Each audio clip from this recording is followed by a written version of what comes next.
네, 안녕하세요. 토크 콘서트 화통의 박재현입니다. 이번 추석 연휴 참 길죠. 이렇게 긴 연휴를 맞아서 가족들과 즐거운 시간을 보내시는 분들도 많을 것 같고요. 아마 해외여행을 떠나시는 분들도 많을 것 같습니다. 그런데 이렇게 유난히 긴 연휴가 마냥 달갑지만은 않은 분들도 있다고 하는데요. 바로 취업준비생들과 결혼 정년기를 맞은 미혼 남녀들이라고 합니다. 실제로 미혼 남녀들 10명 가운데 8명이 추석 명절에, 이 명절에 더 큰 스트레스를 받는다고 하고요.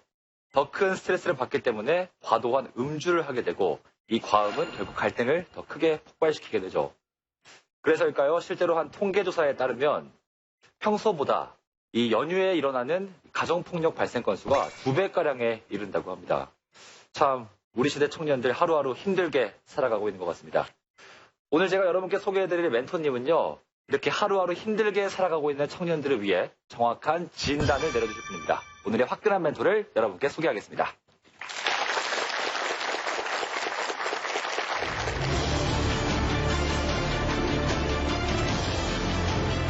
이 박사, 이 작가, 이대희 시작하겠습니다.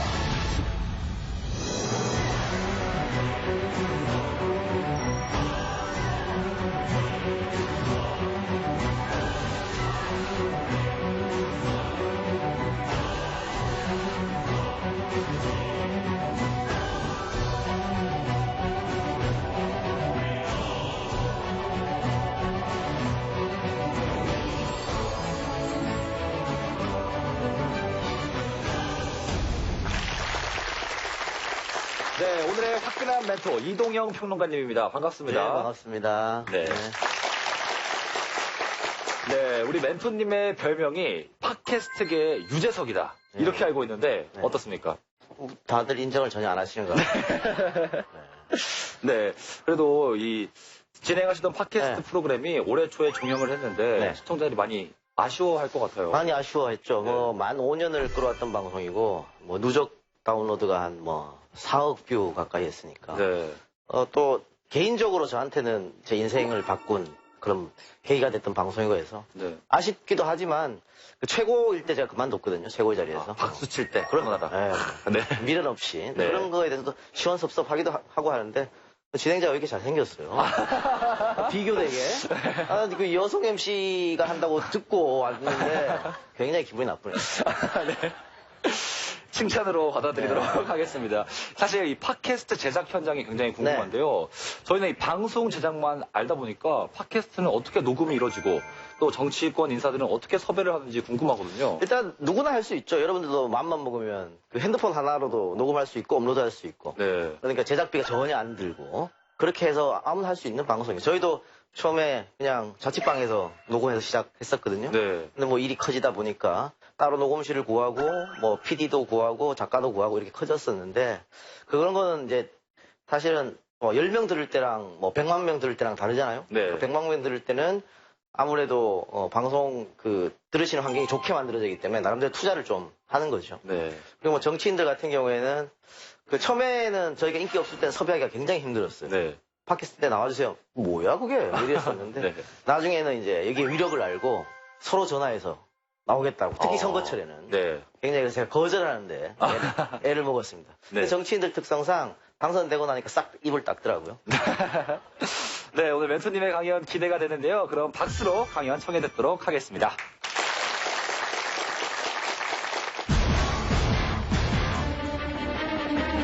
얘기할 때 멘트라고 했는데 저는 그 단어가 너무 마음에 들지 않아요.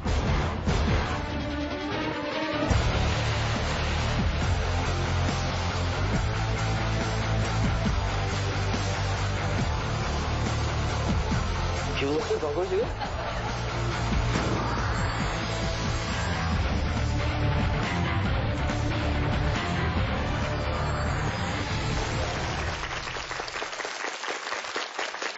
네. 제 사진이 잘 나온 게 많은데 하필 이런 걸 썼습니다. 아마 제작진에서 우리 회사로 전화를 해서 당신 사장 제일 잘 나온 사진 부탁했는 것 같은데 이런 걸 보냈어요. 직원들이 나를 굉장히 싫어한다는 걸 이제 간접적으로 알 수 있는데 다른 분들처럼 PPT 이런 거 하지 않아요. 왜냐? 저는 받은 만큼만 일을 하거든요. 너무 적게 받았어 오늘. 너무 적게 받았기 때문에 딱 받은 만큼만 일하고. 여러분들도 오늘 그냥 온 거 아니죠? 다 좀 받고 오는 거죠? 더 웃어 그러면 돈 받은 만큼 노력을 해야지. 그냥 앉아가지고 말이야. 더 호응하고 받은 만큼 이렇게 일하시기 바랍니다. 여러분들 잘 아실 텐데 10대부터 30대까지 다 거기에 속하죠, 여러분들? 예. 그 중간에 아닌 분도 한 분 계신 것 같은데 속하는데 요분들이 그 사망 원인 제일 높은 게 뭐예요? 자살이죠, 그죠? 똑같아요. 10대부터 30대까지는 자살이 사망 원인 1위입니다. 그리고 40대부터는 암이죠, 그죠? 그래서 10대, 30대 잘 버텼는데 40대는 또 암으로 죽고 뭐 그런 게 되는 거예요. 그래서 뭐 헬조선이랑 딱지도 붙이고 하는 거죠. 특히 20대. 20대는 자살로 목숨을 끊는 사람이 40%가 넘습니다. 정확하게 41.2%예요. 두 번째가 암인데 10% 조금 넘어요. 세 번째가 교통사고. 역시 10%밖에 안 돼요. 그러니까 왜 수많은 20대들이 스스로 목숨을 끊을까? 저는 그게 너무나 안타까워요. 그래서 그 얘기를 좀 해드리고 싶어서 절대 좌절하지 마시라. 그리고 언젠가는 여러분들에게 꼭 한 번의 기회가 온다. 그때까지는 좌절하지 마시라. 이런 얘기를 좀 해드리고 싶어요. 물론 한 번 기회가 오는데 그때까지 그 기회를 바라보면서 맨날 술 먹고 놀고 뭐 아무것도 안 하고 기회만 바라보면 그건 안 되는 거고요. 기본적인 거 할 거는 하면서 기회를 봐야겠죠. 근데 내 딸에는 굉장히 열심히 산다고 살았는데 안 되는 것 같아. 그래서 그냥 스스로 목숨을 끊는. 근데 참 바보 같은 거잖아요. 아주 진부한 비유입니다만 마라톤으로 비유하면 42.195에서 뭐 아직 10km도 안 온 거잖아. 한 7, 8km밖에 안 왔잖아. 어떻게 나머지 30몇 킬로 많이 남았는데 어떻게 될지 어떻게 알고 벌써 그렇게 쉽게 목숨을 끊느냐는 거지. 근데 제가 그 멘토라고 이렇게 싫어하는 이유가 뭐냐면 성공한 사람들 있잖아요, 사회에서. 특히 이제 요런 강에 선 사람들은 대부분 성공한 사람들이 사회적으로 출세했고 돈도 많이 벌고 사회적으로 명예도 얻고 이런 사람들은 이 자리에 서서 아직 성공하지 못한 단계를 밟아가는 젊은 사람들한테 자신의 이야기를 할 때 포장합니다. 과거를. 사람은 그렇게 될 수밖에 없어요. 그러니까 자신이 예를 들어서 뭐 7시간, 8시간씩 자고 하바드에 붙었는데 말할 때는 나 2시간밖에 안 잤어. 뭐 이렇게 구라치는 거야. 이런 걸 좋아하는구나. 빵 터지고. 예. 비속어 쓰는 거 좋아하는군요. 예. 그리고 뭐 샤워할 때도 무슨 책을 비닐로 덮어서 봤다. 뭐 이런 거 있잖아요. 뭐 그렇게 자꾸 포장해. 예전에 성공시대라는 다큐가 있었어요. 대한민국 재벌들, 창업주들이죠. 창업주들이 어떻게 이 재벌을 일궜을까. 그걸 이제 막 다큐식으로 만들어서 하는 건데 딱 공통점이 다 하나 있어. 정말 부지런하고 정말 열심히 살아. 근데 그 사람들이 다 그렇게 정말 부지런하고 정말 열심히 살았을까요? 아니라고. 근데 포장하는 거예요. 열심히 살았겠지만 도움을 주는 사람이 분명히 있어서 조력자. 그리고 제일 중요한 게 뭐예요? 운이지. 운 없으면 백날 노력해도 안 돼요. 움츠러기삼이란 말이 왜 있을까? 운입니다. 저도 여기 서 있는 거 100% 운이야. 100%좀 심했다. 90% 운입니다. 10% 나의 능력이고. 그러니까 그런데 그렇게 포장을 해서 이렇게 말할 때 문제점 뭐냐면 듣는 분들이 좌절해요. 난 저렇게 못하지. 나 하루에 3시간, 4시간씩 자면서 공부 못해. 나는 저렇게 뒤 옆 안 돌아보고 열심히 앞만 보고 달리지 못해. 좌절합니다. 멘토가 아니야, 그거는. 순간적으로 여기서 얘기하고 그렇구나. 조그마한데 자극밖에 안 주는 거예요. 절대 자기는 그런 사람이 안 되는 거거든. 그래서 그런 멘토를 싫어해요. 그래서 저는 이 TV에 이런 거 하면 안 봅니다. 내가 나온 걸 보세요. 네. 이런 거 딱 짚어주고 얘기하니까. 그래서 너무 포장 안 하고 진짜 내가 지금 앞에서 이렇게 이야기하는 이유는 솔직하게 앞으로 얘기하겠다는 그런 뜻이에요. 그러니까 진솔하게 좀 받아들여 주시고 요즘 다들 어렵잖아요. 헬조선이라고 그러고 취업도 그렇죠? 다들 힘들고 모두의 우리 MC가 설명할 때 명절에 내려가기 싫고 그거 왜 다 그런 것 같아요? 대한민국에서 전반적 사회 문화죠. 일단 경쟁 교육 어릴 때부터 옆에 친구를 이겨야지. 야 옆집 애는 저 사촌 언니는 어쩌고 저쩌고 끊임없이 경쟁시킵니다. 그래서 그 경쟁에 뒤처진 사람들 어깨를 자꾸 짓눌러요. 그런 경쟁 교육에 폐해가 있어요. 우리가 경쟁 교육을 해서 이만큼 먹고 살게 된 건 맞아요. 그러니까 아무것도 없던 한국전쟁 끝나고 정말 아무것도 없는 그 시대에 경쟁교육 시켜가지고 엘리트들이 어떻게 해서 이끌어가지고 이렇게 먹고 살겠다. 인정. 근데 그건 산업화 논리야. 21세기잖아요. 21세기에서 경쟁교육 그렇게 시켜서 안 됩니다. 산업화 때는 일본에서 뭔 물건을 잘 만들었어. 갖고 와요. 뭐 해, 우리는? 뺏기면 돼. 미국에서 만들었어. 갖고 와요. 어떻게? 뺏기면 돼. 대신에 싸죠, 우리나라 물건을. 왜? 노동력이 싸니까. 그렇게 해서 경쟁하는 거예요. 21세기는 4차 혁명 시대는 그게 됩니까? 창의력이야. 잡스 같은 사람이 나와야 돼요. 빌 게이츠 같은 사람이 나와야 돼요. 그런 거는 경쟁 교육에서 되는 게 아니야. 그렇잖아요? 그런데 우리는 아직도 경쟁 교육 시키고 있어요. 그래서 젊은이들의 꿈이 뭐라 그래요? 공무원이라 대답하지. 공무원에 창의력이 뭐가 필요 있어요? 그리고 공무원이 뭔 꿈이야?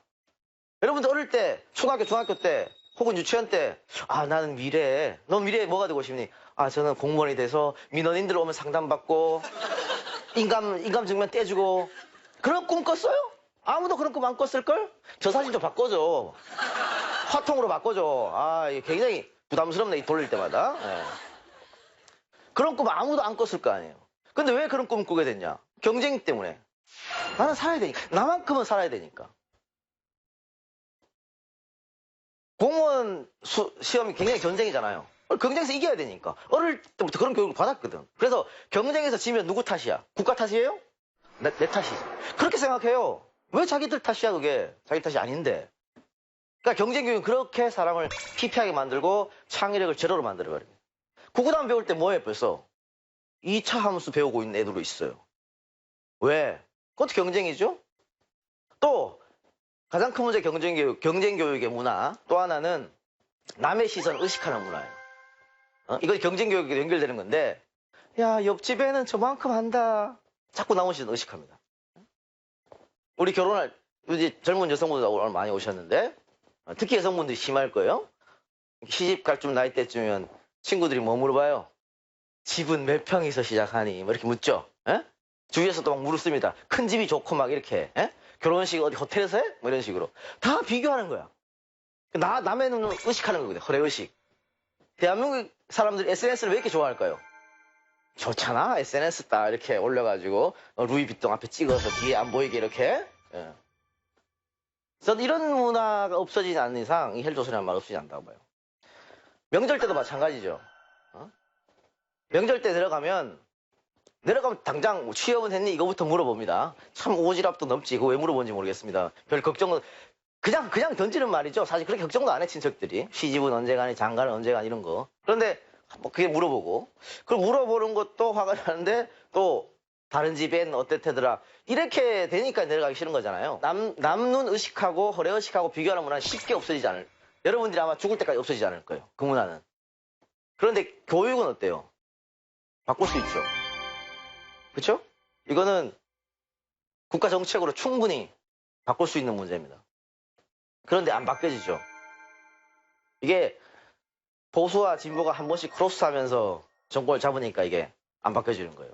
예를 들면 대한민국에 처음에 진보 정권이 들어선 게 이제 김대중 정권이죠. 97년 선거 이게 98년부터 시작했습니다. 그래서 고등학교 전국에 있는 고등학교가 다 같이 시험을 치는 일제고사 없앴죠. 경쟁 교육이 문제점이 있기 때문에 그걸 없앤 거예요. 그래서 노무현 정부 때도 하지 않았어요. 근데 언제 부활했습니까, 그게? 이명박 정권 때 부활합니다. 부활해서 다 전국에 있는 고등학교 다 이렇게 줄 세우죠.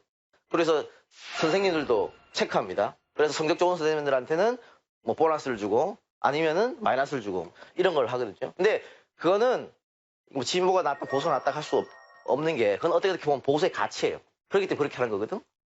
근데 앞으로는 그렇게 하면 안 된다. 최소한 30년, 50년을 짜가지고 누가 한 명 이렇게 하자 가면 생각이 이념이 다른 정권이 들어오더라도 그 앞에서 계획 잡았던 걸 인정해줘야 되는데 하면 확 바꿔버려. 그게 굉장히 큰 문제예요. 그러니까 지도자들의 마인드, 인식, 정책 이게 다 우리 국민 개개인한테 실생활에 다 직접적으로 오는 것들입니다. 예를 들어볼까요? 비숍 여사라고 있어요. 일제 강점기 때 우리나라 와가지고 전국을 돌아다니는 거 글도 쓰고 또 명성황후 민비 만나서 뭐 이야기도 하고 이런 사람이 비숍여서라고. 그 사람이 이제 조선 팔도를 쭉 돌아다 보니까 조선 백성은 너무 게으른 거야. 너무 게을러요. 일도 안 하고 매번 집에서 술이나 마시고 화투판에 가서 노름이나 하고 다 그래. 그래서 그 사람이 책에다 써요. 조선 백성은 게으르다. 근데 그 사람이 만주로 여행을 갑니다. 근데 만주에 당시에 우리나라에서 만주로 많이 갔죠. 개간하러. 만주에 있는 조선인들은 너무 부지런한 거야. 아침부터 일어나서 그 안 좋은 땅을 개간하고 새벽까지 그리고 또 공부하고. 아니 똑같은 조선인인데 조선에 있는 백성은 저렇게 게으른데 왜 만주에 있는 백성은 저렇게 부지런한가? 왜겠어요? 그게 바로 정책이고 그게 바로 정치예요. 조선은 열심히 일하면 뭐합니까? 수탈해가지고 다 뺏어가요. 양반이 뺏어가고 정부가 뺏어가고 일제가 뺏어가요. 열심히 할 필요가 뭐가 있어요? 그런데 만주는 아니죠. 내가 노력한 만큼 결실을 맺습니다. 그래서 부지런해지는 거예요. 자, 북한 볼까요? 여러분들 뭐 기사에서 본 적도 있겠지만 북한에 요즘에 여성들이 경제활동을 합니다. 장마당이라고 들어봤죠. 그러니까 북한은 자본주의 사회가 아닙니다만 장마당이라는 곳에선 자본주의의 어떤 색채가 남아있어요. 그래서 거기서 한국 제품도 막 팔고 막 그렇게 합니다. 근데 그 장마당에서 물건을 사고 파고 하는 사람들이 다 여성이에요. 그러니까 여성들이 북한에서 경제활동을 해요. 남자들은 뭐예요? 놀아요, 집에서. 집에서 놀고 와이프 돈 벌어 오면 자기는 자존심도 상하고 이러니까 패고 이따오 짓 합니다. 북한 남성들이.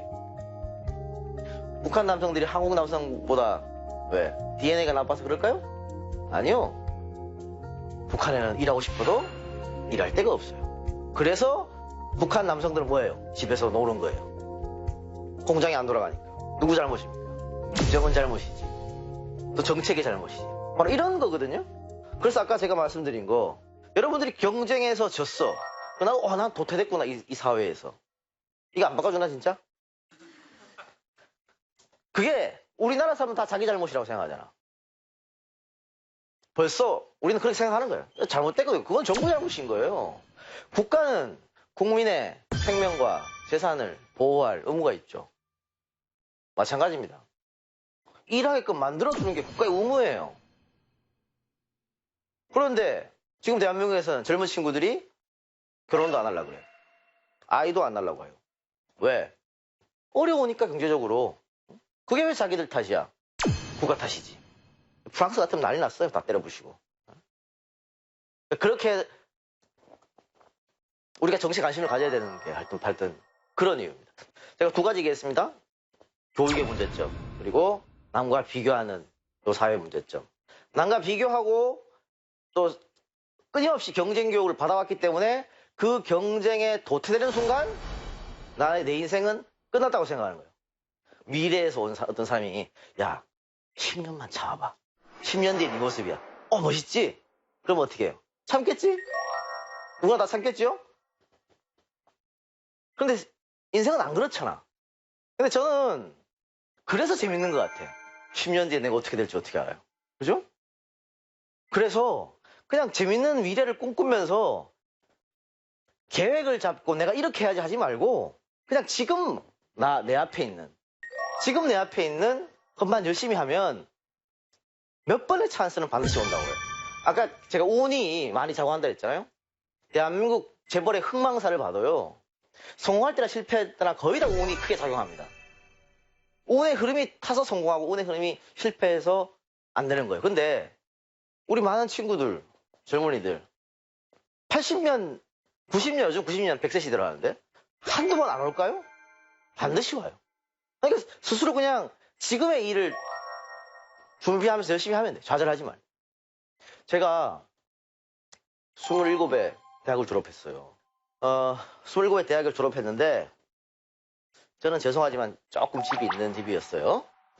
그래서 졸업하자마자 조금 큰 외국어 학원을 차립니다. 3계층으로 된 영어, 중국어, 일본어, 외국인도 막 데리고 오고 굉장히 크게 27에 원장님이 된 거죠.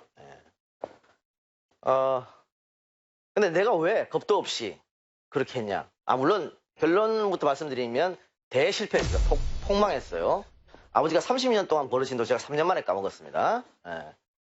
근데 그리고 제가 27에 그렇게 크게 시작할 수 있었던 것은 저는 제 자신을 굉장히 사랑하거든요.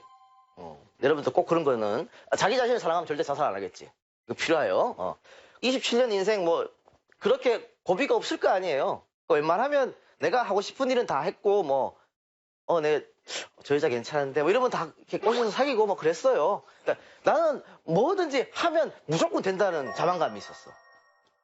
그래서 어떻게 된 줄 아십니까? 그렇게 큰 돈을 들여서 사업하는데 시장 조사를 전혀 안 했어. 자만에 빠져가지고 대충 그냥 이렇게. 아니 물론 그 돈은 아버지로부터 나오기 때문에 사업 계획서를 아버지한테 아주 잘 만들어서 줬죠. 그거는 그냥 내 발에서 나오는 게 아니고 내 손에서 그냥 나온 거고, 사실은 그 사업하려면 진짜 몇 개월 동안 이렇게 시장조사 하고 해야잖아요. 전혀 없었습니다. 그래서 1년 차부터 문제가 불거지기 시작해요. 외국인 강사들도 많이 왔고 또 집도 얻어줘야 되고 뭐 이렇기 때문에 인건비가 한 달에 굉장히 많이 나갔어요. 정확하게 기회가 안 나는데 한 3, 4천만 원 한 달에 인건비만 나갔던 것 같아요. 월세랑 이렇게 하면 많이 나갈 거 아니에요? 자, 15일 날이 월급 주는 날이야. 지금 10일이에요, 10일. 예를 들면 3천만 원이 나간다 칩시다. 10일 날 내 통장에 500밖에 없어. 어떻게 될 것 같아요? 미쳐버립니다. 한두 달은 양해를 구하죠. 근데 이게 몇 달 지속되면 정말 미쳐버려요. 그러니까 누워서 내일 눈을 좀 뜨지 말았으면 좋겠다. 뭐 지진이 나왔고 이 집이 폭삭 그런 생각 든다니까. 진짜로. 그런데 나는 망해도 직원들을 어쨌든 돈을 줘야 될 거 아니에요. 그러니까 어떻게 되냐. 처음에는 1금융에서 대출 받죠. 그러다가 안 내면 어떻게 해요? 2금융으로 가죠. 그러다 안 내면 어떻게 합니까? 사채로 가요. 사채로 갑니다. 결국은 저도 사채까지 썼어요. 사채까지 썼는데 사채에 대해서 자 일단 지금까지 한 얘기 킵해놓고 사채에 대해서 사채에 시달려서 많이 또 힘들어하시는 분들 계시잖아요. 힘들어서 돈을 빌렸잖아? 당연히 갚으려고, 그죠? 근데 당연히 갚으려고 그랬는데 돈이 없어서 못 갚아. 그럼 어떻게 해야 되나요? 못 갚지 뭐 어떻게 해. 그거를 근데 막 전화 오죠. 전화 오고 혹은 찾아오고 막. 근데 그거 다 법으로 하면 안 돼요. 찾아오면 안 돼. 6시 일몰 이후로 전화도 하면 안 돼. 그런데 그 사람들 막 합니다. 그럼 막 욕하고 이래요.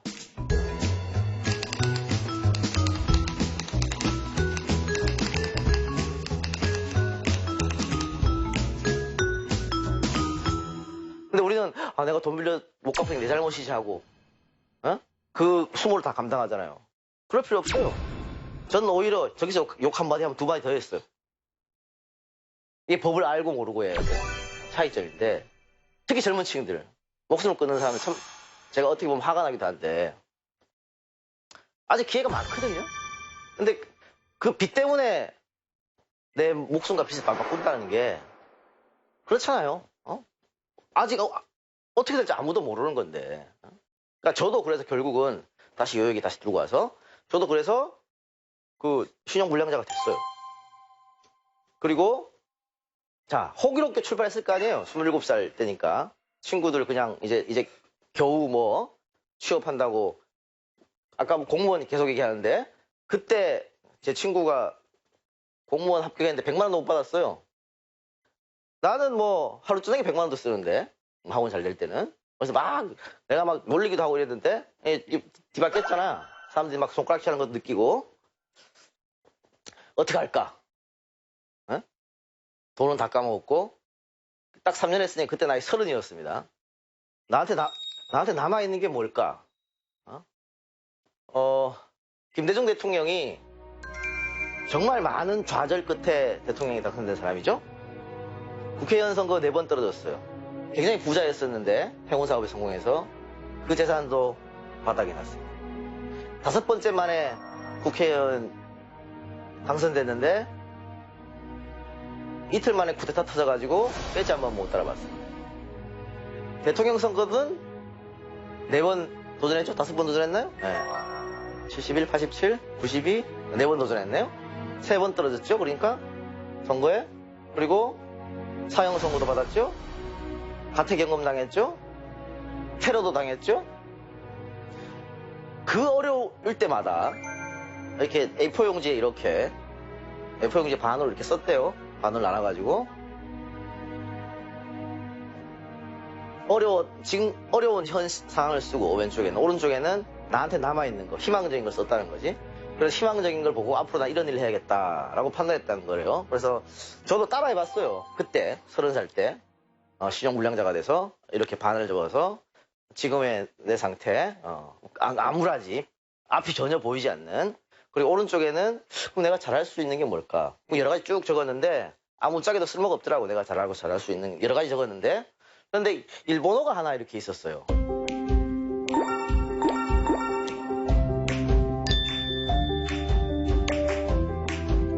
그 생각이 드는 순간 일본에 공부하러 갑니다. 바로 전화해가지고 어학연수 이런 데 전화해가지고 가겠다. 그 유학비가 필요하죠? 있었을까요? 없었어요. 그냥 준비하는 거예요. 그냥 어떻게 가서 벌어야지. 가서. 그래서 제가 일본의 도쿄 나리타 국제공항에 탁 내렸을 때 제 주머니에 20만 원 있었거든요.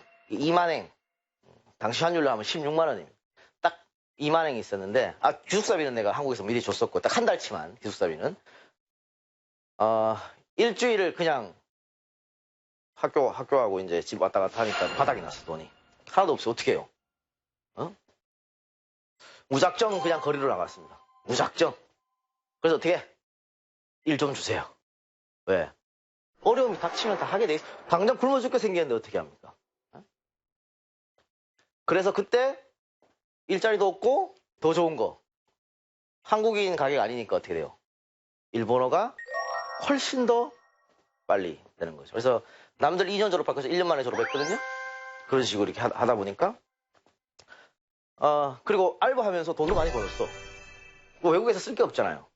그냥 학교, 기숙사, 알바 이렇게 하니까 돈도 많이 모았어. 그리고 2년 만에 졸업하고 1년 만에 졸업해서 남들보다 빨리 취업하게 된 겁니다.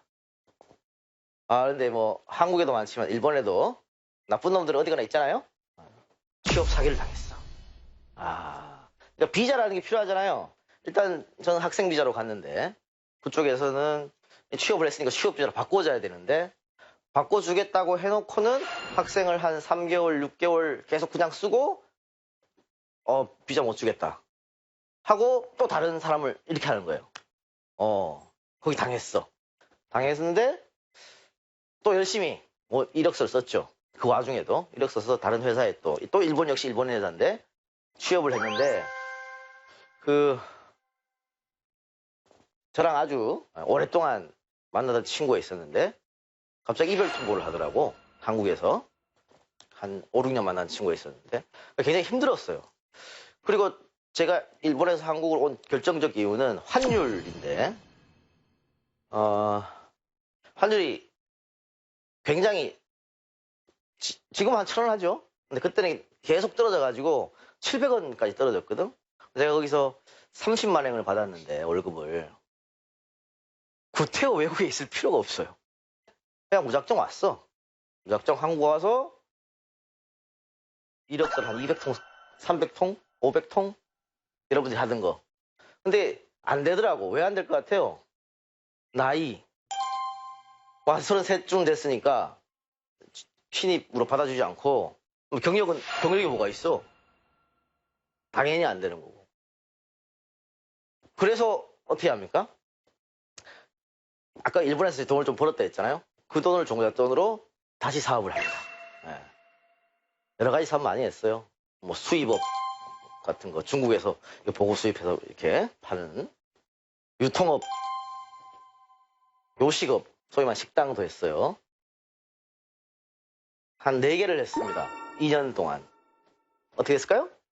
다 망했지. 모아놓은 돈 다 까먹고 일본에서 벌어서 조금씩 송금해서 갚은 거 다시 빚이 이만큼 쌓였어요. 그리고 그 와중에 진짜 이제 여자친구랑 이별했고 나이는 한 34 됐고 진짜 아침에 일어나기 싫더라고. 갑자기 살았으면 좋겠다는 생각이 들고. 그리고 집에 들어간 것 자체가 굉장히 미안하고, 그렇죠? 여러 가지 생각도 들고 하니까. 그런 와중에 저희 아버지가 자신이 하는 일을 좀 따라 배워라. 근데 저는 그 일이 너무 싫었거든요. 그 무슨 일이냐면 여러분 아마 보실 텐데 이렇게 음료 판매하시는 분들 계시잖아요. 이렇게 무공등 음료수 치고. 근데 저는 그 판매업이라는 게 너무 싫었어요. 아까 제가 저를 너무 사랑한다 그랬잖아요. 나같이 나를 사랑하는 사람들은 남들한테 머리 숙이기 싫거든. 근데 그 직업은 계속 머리 숙이고 부탁합니다 하고 갑질 하면 을로 이렇게 받아들여 이런 거예요. 그게 너무 싫었어요. 저희 회사에 직원이 3명이었는데 저희 아버지가 옛날 분이어서 직원들한테 막 쪼는 스타일이야. 왜 이것밖에 못 팔았냐 막 이런 거 있잖아요. 예. 그런데 저는 아들이잖아요. 아침에 막 그렇게 직원들한테 말하는데 내가 못 팔아봐. 이게 참 웃긴 거잖아요. 그래서 그 일이 너무 싫은데 열심히 했어. 그래서 그 3사람 파는 거 다 합쳐도 저한테 안 돼요. 그런데 저는 이 일이 너무 싫어. 아무리 그렇게 잘 팔고 해도 내가 일 열심히 해서 잘 팔면 뭐 아버지 돈 버는 게 좋은 거죠. 근데 정말 그 일이 싫었어요. 그래서 회사 끝나고 집에 오면 혼자서 방문 걸어 잠그고 혼자서 소주 2병 먹어요. 빨리 잊고 싶으니까. 그리고 밤에 잠이 안 오니까 빨리 술을 먹어야 자. 하루하루가 정말 지옥 같았어. 근데 어쩔 수 없으니까 하는 거예요. 근데 그러다가 인터넷에 제가 글을 하나 이렇게 썼거든요. 근데 댓글 반응이 그런 것 때문에 악플 쓰나 봐.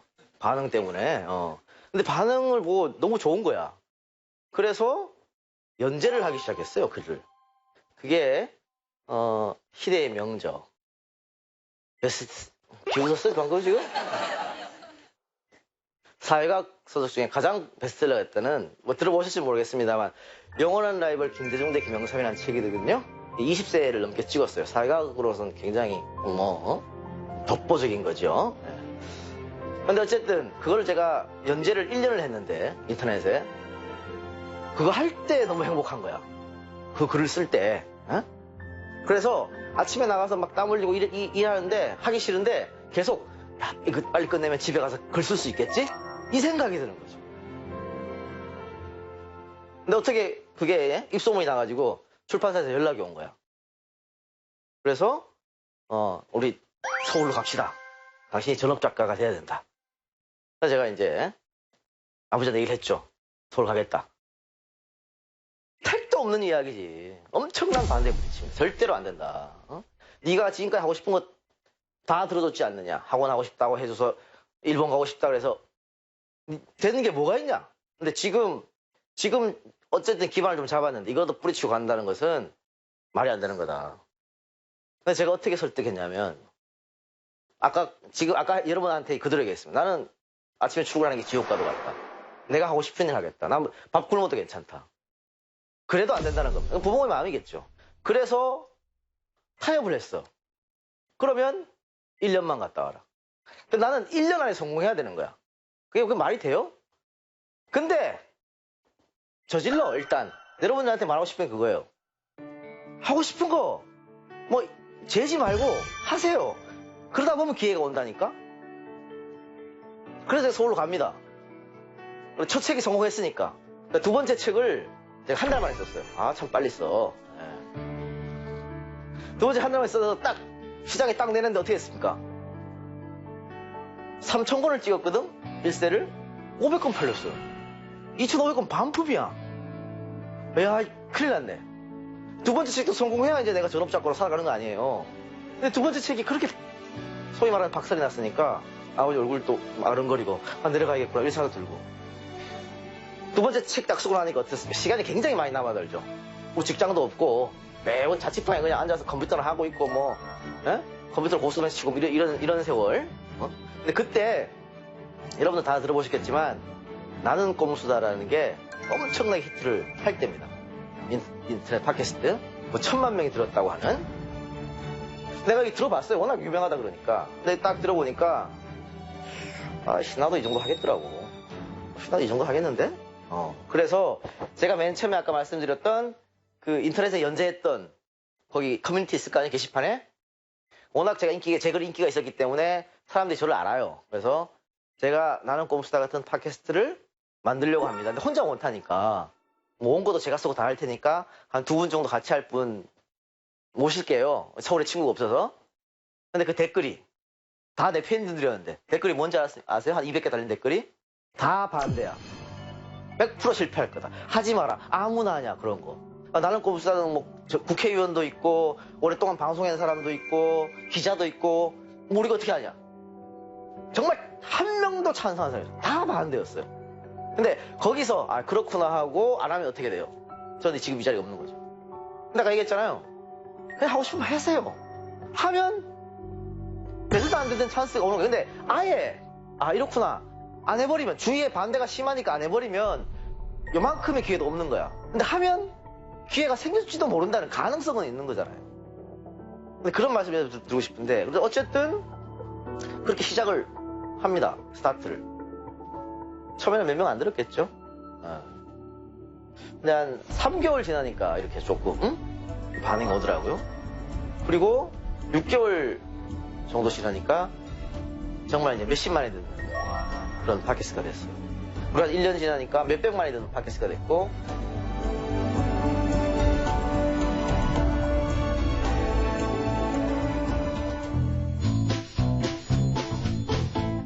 검찰 여러분들한테 부탁드릴 말씀이 우리를 이거 김일성 특집 한다고 국가보안법상에 찬양 고무죄로 집어넣으면 안 돼. 기본적으로 김일성은 싫어하고 김일성, 김정일, 김정은 3대부터 되게 야 김일성 그거 봐봐. 김일성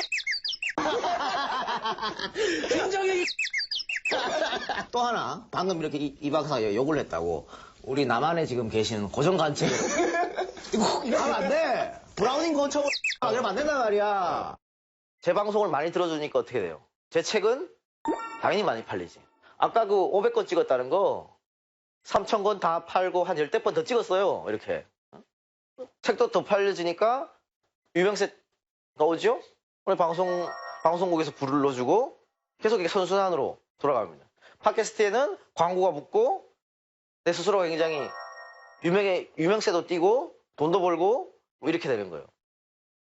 근데 제가 처음에 일본 간다고 했을 때 주위에 반대했을 때 안 갔다거나 왜냐면 제가 일본에서도 지금 방송하는 그런 자료를 많이 구할 수 있었거든요. 그게 다 도움이 되는 거예요 지금은. 혹은 서울 간다 했을 때 안 갔으면 혹은 나도 한번 팟캐스트 만들어 볼까 했을 때 누가 반대한다고 안 했으면 오늘 단 하나도 이루어지지 않는 거예요. 아까 김대중 대통령 얘기를 했습니다만 노무현 대통령도 마찬가지. 노무현 대통령이 88년에 처음 국회의원 당선됐습니다. 그리고 2002년에 대통령이 됐죠. 몇 년의 시간이 흘렀어요? 한 7, 8년 시간이 되는 거죠? 국회의원에 혹은 다른 선거에 몇 번 붙었을 것 같아요. 88년 그때 한 번 붙고 그 다음에 98년 보궐에 그러니까 반 쪼가리짜리 한 번 했어요. 나머지 선거는 다 떨어졌습니다.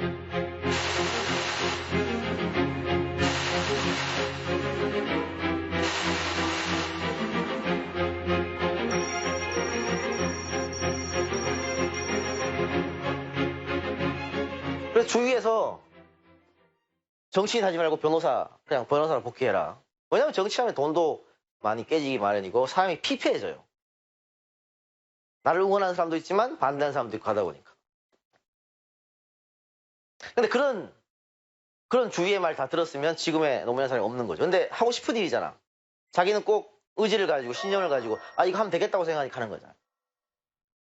링컨도 마찬가지고 김대중도 마찬가지입니다. 이 세 사람의 공통점은 수없이 실패했지만 자기가 하고 싶은 걸 하면서 몇 번의 찬스를 잡은 사람들.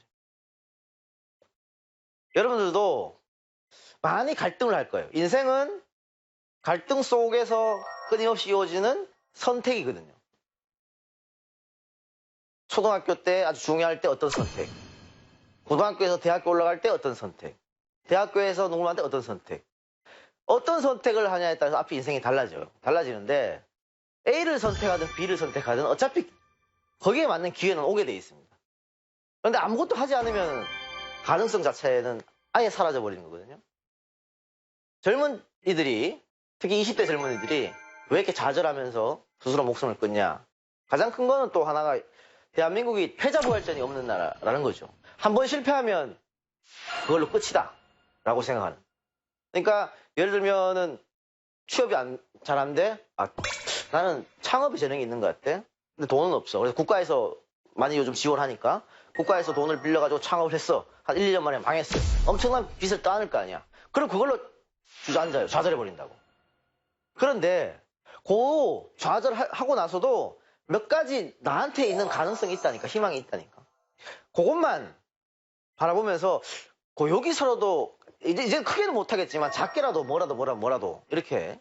제가 아까 일본에서 오면서 너댓 번 사업이 실패했다고 했는데, 예를 들면 1,000만 원을 가지고 사업했다 칩시다. 망했어. 그럼 500밖에 안 남았잖아. 그럼 500으로 할 수 있는 사업을 또 찾아보는 거야. 망했어. 100밖에 없잖아요? 그럼 또 100으로 할 수 있는 걸 또 찾아보는 거야. 이것도 없어. 망했어. 그럼 아무것도 없이, 돈 없이 할 수 있는 걸 또 찾아보는 거야. 그렇게 하다 보면 기회는 단 한 번이라도 온다는 거죠.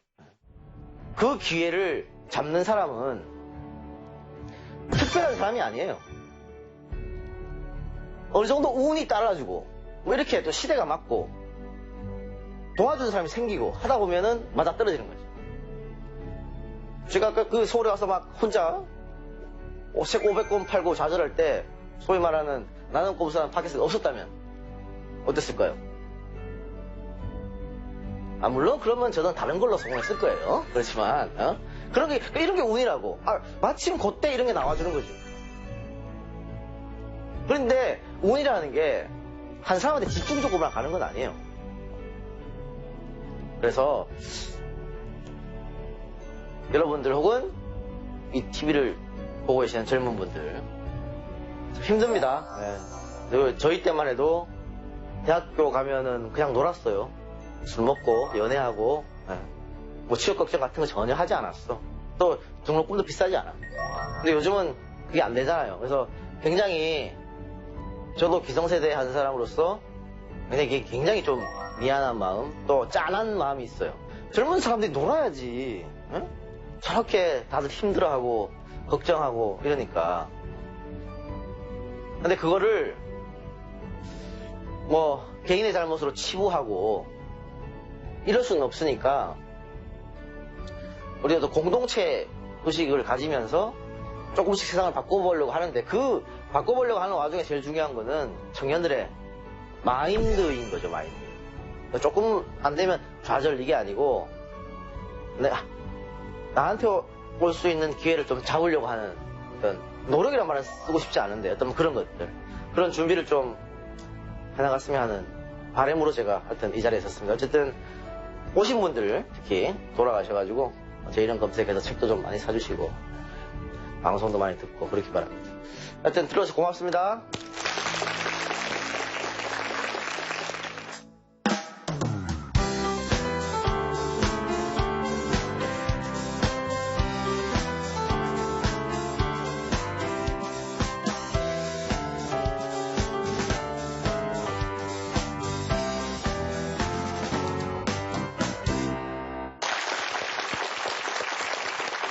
네, 멘토님의 강연 잘 들었습니다. 일단 근데 멘토 쓰지 말라고 쭉 얘기했구만. 제가 지금 말씀드린 호칭부터 정리를 좀 해야 될 것 같아요. 그냥 이 작가로 부르세요. 네. 이 작가요? 네네. 네, 알겠습니다. 이 작가님의 강연 잘 들었습니다.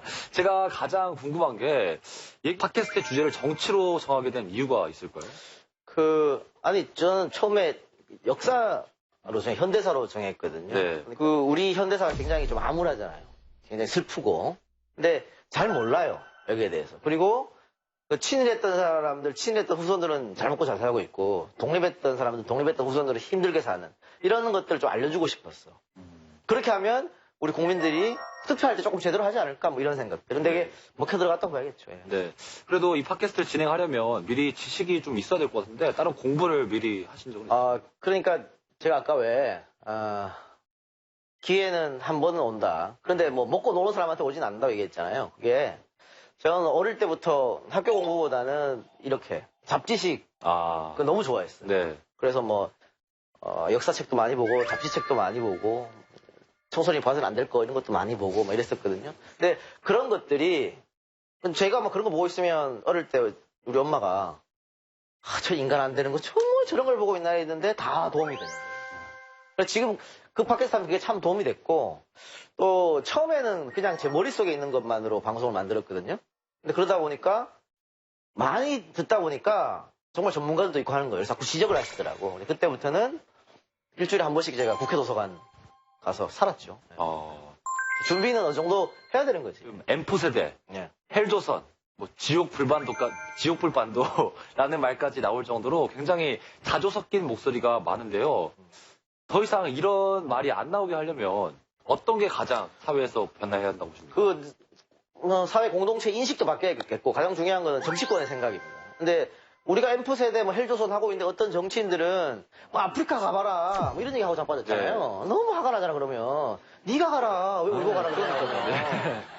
네가 가서 그러면 한국의 자부심을 혼자 느껴라.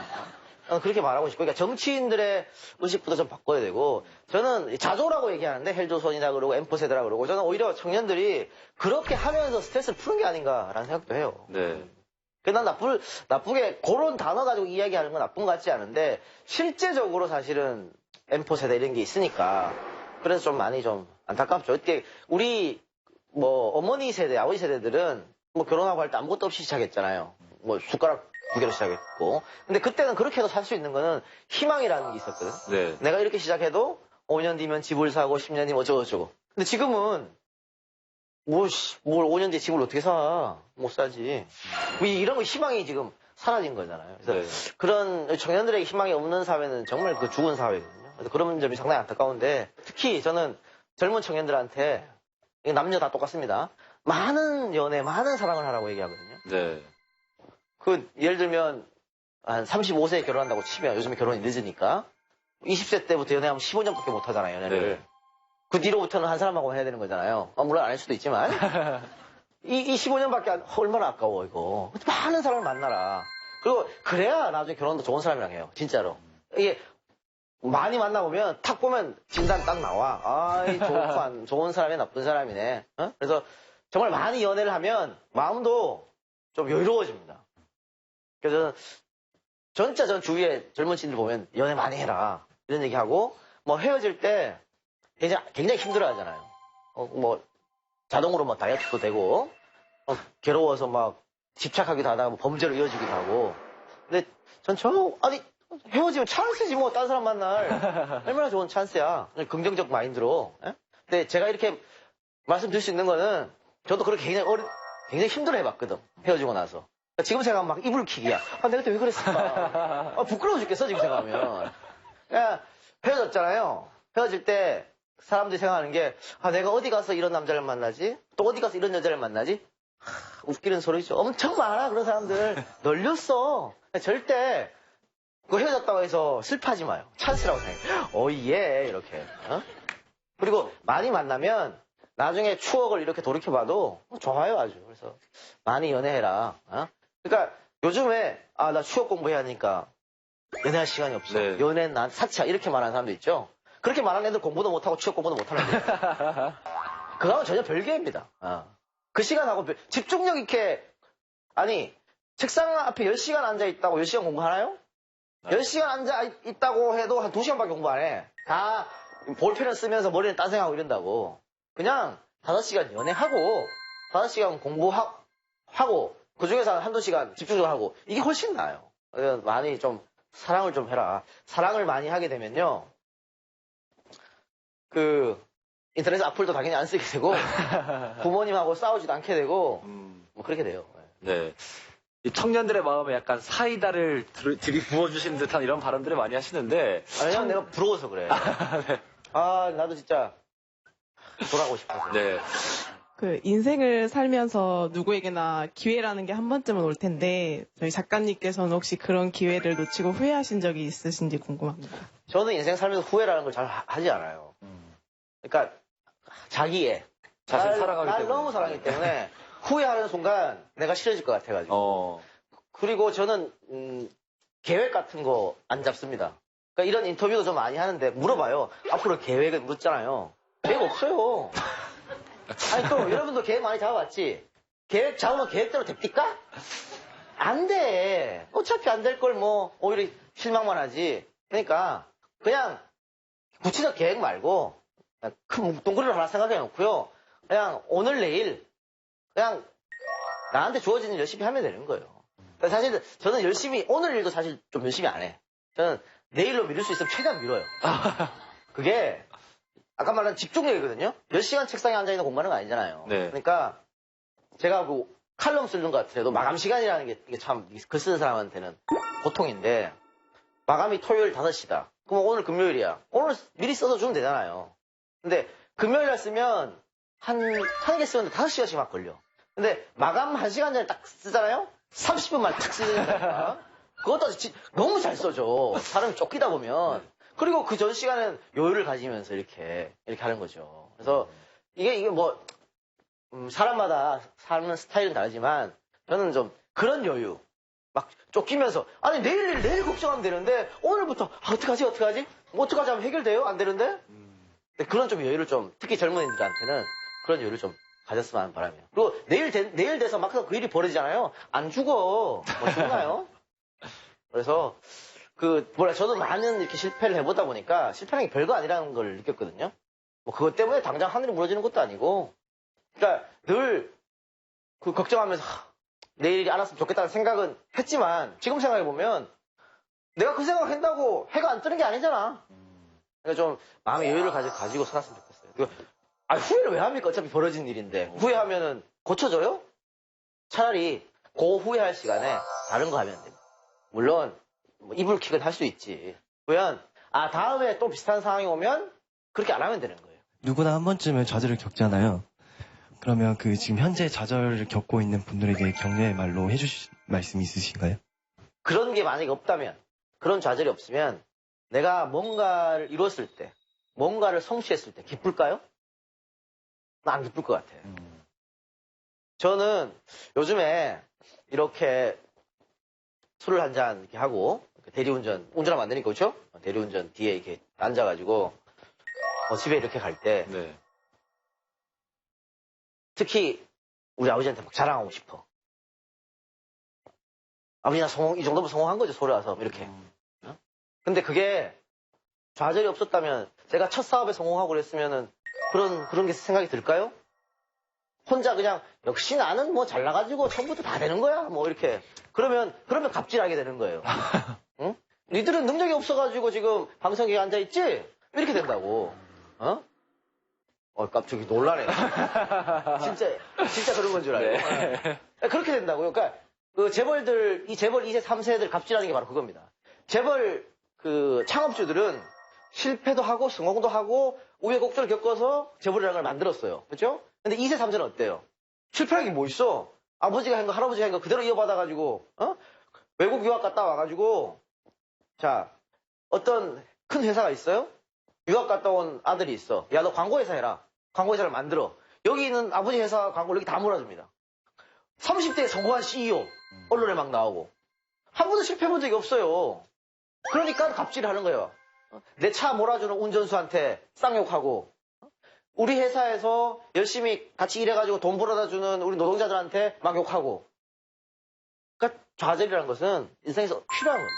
없으면은 이런 나쁜 놈들처럼 되는 거예요. 네. 이 작가님께서 많은 시련을 겪으시고 나서 그래도 그걸 다 이겨내시고 지금 이 자리에 계시는데요. 그런 시기에 도움을 주셨던 조력자분들 중에 생각나시는 분이 있으신가요? 아니, 너무 많아요. 너무 많고, 그러니까 저랑 같이 방송한 친구들한테도 고마운 거고, 또, 우리 방송에 나와줘서 방송을 빛낸, 그 많은 분들도 너무 고맙고, 우리 회사에서 같이 일하는 우리 직원들도 나한테는 너무 고마운 그런 사람들이고. 그러니까 그런 사람들이 있었기 때문에 제가 있었겠죠. 물론 제가 있기 때문에 그분들이 있는 것이고. 그러니까 서로 이제 윈윈 하는 건데 늘 그런 생각을 하고 있습니다. 야, 내가 한 번은 사고를 칠 것이다. 그러니까 그때 쿨하게 떠나자. 네. 아, 내가 왜 그랬을까? 이런 후회하지 말고. 쿨하게 그냥, 이런 생각은 늘 준비를 하고 있습니다. 사고실 준비를. 마음의 준비를. 그러니까 대중의 비난을 받을 준비를 하고 있기 때문에. 네, 준비는 하시되 사고는 안 치셨어요. 감사합니다. 네. 네, 함께 해주셨는데 어떠셨나요? 너무 좋네요. 너무 좋고, 저는 이렇게 젊은 분들이랑 같이 토크 콘서트도 많이 하고 해봤는데, 네. 이럴 때 좀 뭐랄까 굉장히 에너지를 제가 받아가는 것 같아요. 좀 뺏어가는 것 같은 느낌이 들어가지고 너무 좋습니다. 네. 좀 많이 좀 주세요, 저한테. 네. 선생님, 스스로 평가하시기에 오늘 받은 만큼 하신 것 같나요? 받은 것보다 더 하신 것 같나요? 네. 저는 딱 늘 받은 만큼만 합니다. 아, 네. 다음에 볼 때는 이번에 준 거 더블 주세요. 그럼 훨씬 더 좋죠. 네, 토크 콘서트 화통 저희가 준비한 순서는 여기까지입니다. 오늘 고생한 작가님께 큰 박수 부탁드립니다.